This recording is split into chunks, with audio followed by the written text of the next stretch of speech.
အားလုံးပဲမင်္ဂလာပါရှင် M Supply Online Learning Course မှာကြိုဆိုပါရစေဒီဗီဒီယိုမှာမြို့နယ်အောက်ရှိတန်းမာရေးဌာနများမှပေးပို့လာသော Wastage Report များကိုပေါင်းပြီး M Supply Software မှာထည့်သွင်းပုံကိုရှင်းပြပေးသွားမှာဖြစ်ပါတယ်ဒီ report ကိုထည့်သွင်းတဲ့အခါမှာမှတ်သားရမှာကတော့မြို့နယ်ရဲ့ရာသုံးလက်ကျန်စာရင်းကိုထည့်သွင်းစရာမလိုအပ်ပါဘူး Wastage Report ကိုထည့်မယ်ဆိုရင် M Supply ရဲ့ Supplier Module မှာရှိနေရပါမယ် Supplier Module အောက်မှာရှိတဲ့ Internet Order Tab ကနေပြီး Report တွေ Wastage Data တွေ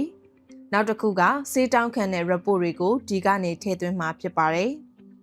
ပထမဦးဆုံးအနေနဲ့ဒီနေရာမှာ Internet တွင်တင်တဲ့အခါမှာအသုံးပြုတဲ့ New Internet Order ကိုတွေ့ရှိရမှာဖြစ်ပါတယ်နောက်တစ်ခုအနေနဲ့ New EPI Wastage Data ထည့်မဲ့နေရာကိုတွေ့ရမှာဖြစ်ပါတယ် New EPI Wastage ကိုနှိပ်ပြီး EPI Wastage Report ကိုထည့်ပါမယ်ဒီဖောင်မှာဆိုရင်တော့အခုမြင်တွေ့နေရတဲ့ Supplier နေရာမှာမိမိတို့ရဲ့သက်ဆိုင်ရာတိုင်းပြည်နဲ့ EPI Sub Depot ရဲ့နာမည်မှာအလိုလျောက်ပေါ်နေမှာဖြစ်ပါတယ်ပြောင်းစရာမလိုအပ်ပါဘူး Requisition Date ကတော့ဒီနေ့ date နဲ့ပေါ်နေမှာဖြစ်ပါတယ်အခုကတော့ဥပမာပြထားတဲ့ report ကိုဖြည့်သွင်းပြသွားမှာဖြစ်ပါတယ်ဒါကြောင့် report မှာပါတဲ့ date 30ရက်9လ2025ကိုထည့်ပေးမှာဖြစ်ပါတယ် Their reference အကွက်မှာတော့မဖြည့်ဘဲထားခဲ့ပါမယ် Comment မှာတော့ intern found တွေနဲ့ကွဲလွဲမှုရှိအောင် Wastage Report July 2025လို့ထည့်လိုက်ပါမယ်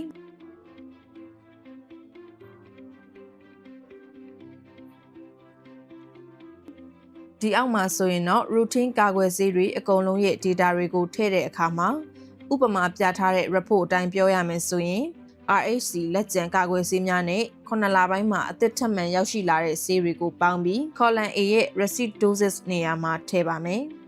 BCG လက်ကျန်က20နဲ့လက်ခံရရှိထားတဲ့အရေအတွက်900နဲ့ပေါင်းပြီး920ကို M Supply Software တွေသို့ထည့်ပါမယ်နောက်တစ်ခုကိုသွားဖို့ tab ကိုနှိပ်လိုက်ပါအဲဒီနောက် administer မှာဆိုရင်တော့စေးထိုးထားသောကလေးအရေအတွက်159ကိုထည့်ရမှာဖြစ်ပါတယ်နောက်တစ်ခုကတော့ဖွင့်ပေါက်ထားပြီးပလင်းများမှဆေးလေလွှင့်မှုဖြစ်သောအရေအတွက် open fire doses 321ကိုထည့်ပေးပါမယ်အဲဒီလိုထည့်လိုက်တဲ့အခါမှာတော့ percentage of open fire wastage မှာအလိုလျောက်တွက်ချက်ပေးသွားမှာဖြစ်ပါတယ်နောက်တစ်ခုအနေနဲ့ကတော့ discarded closed doses data ပါ။ ဖောင်မှာပြထားတဲ့အတိုင်း20 doses သယ်ဆောင်ရမှာကြာကွဲသွားတဲ့အရေအတွက်လို့ပြောထားတဲ့အတွက်20ကိုထည့်ပါမယ်။ဒီနေရာမှာလည်း percentage of closed fire wastage ကအလိုအလျောက်တွက်ချက်ပေးသွားမှာဖြစ်ပါတယ်။နောက်တစ်ခုအနေနဲ့ကတော့ IC မှာပဲဆေးတွေကိုဆက်လက်ပြီးတင်စီထားမယ်ဆိုရင် balance နေရာမှာတင်စီထားမယ့် amount 20ကိုထည့်ပေးရမှာဖြစ်ပါတယ်။တကယ်လို့မတင်ထားတော့ပဲပြန်ပို့မယ်ဆိုရင်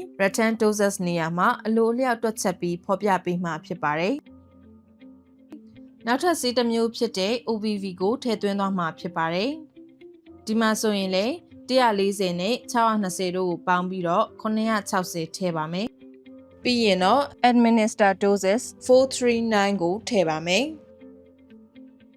open doses 201ကိုထည့်ပါမယ်။ OPV မှာဆိုရင် discarded doses မရှိတဲ့အတွက်ထည့်ဖို့မလိုအပ်ပါဘူး။လက်ကျန် store 120ကို RHC မှာတင်ဆက်ထားတဲ့အတွက် balance နေရာမှာ120ကိုထည့်ပါမယ်။အဲဒီနောက်မှာတော့အပေါ်မှာထည့်ပြသွားခဲ့တဲ့အတိုင်းကျန်တဲ့ဆေးတွေကိုလည်း BCG နဲ့ OPV တို့အတိုင်းဆက်လက်ပြီးဖြည့်သွင်းပေးသွားရမှာဖြစ်ပါတယ်။အခုလက်ရှိထည့်သွင်းခဲ့တဲ့ EPI Wastage Report ကိုမိမိတို့သက်ဆိုင်ရာတိုင်းပြည်နယ် Sub Depot တို့ရောက်ရှိရန်အတွက်အခြားဖောင်များကဲ့သို့ finalize ကိုနှိပ်ပေးရမှာဖြစ်ပါတယ်။ finalize မလုပ်ခင်မှာထည့်သွင်းထားတဲ့ data တွေမှန်မမှန်ကိုသေချာစွာစစ်ဆေးပေးဖို့အတွက်လိုအပ်ပါတယ်။ data နဲ့ date စတာတွေအားလုံးမှန်ကန်စွာထည့်သွင်းပြီးပြီဆိုရင်တော့ဒီဖောင်ရဲ့အောက်ဘက်မှာရှိတဲ့ finalize checkbox ကိုတစ်ချက်နှိပ်လိုက်မယ်ဆိုရင်တော့ finalize လုပ်မှလားမေးတဲ့ confirmation alarm box ကျလာပါလိမ့်မယ်။အဲဒီမှာ finalize button ကိုနှိပ်ပေးရပါမယ်။ပြီးရင်တော့ okay button ကိုနှိပ်ပေးရပါမယ်။နောက်ထပ်ဖောင်တစ်ခုမှလည်း okay button ကိုနှိပ်ပြီးပိတ်ပေးလိုက်ပါ။မိမိဖြည့်သွင်းထားတဲ့ wastage report ကိုပြန်လည်ကြည့်ရှုလို့တဲ့အခါမှာဆိုရင်တော့ internet order ကိုပြန်ဖွင့်ပြီးကြည့်ရှုနိုင်ပါတယ်။အဲဒီအခါမှာဖြည့်သွင်းထားတဲ့ wastage report ဖောင်က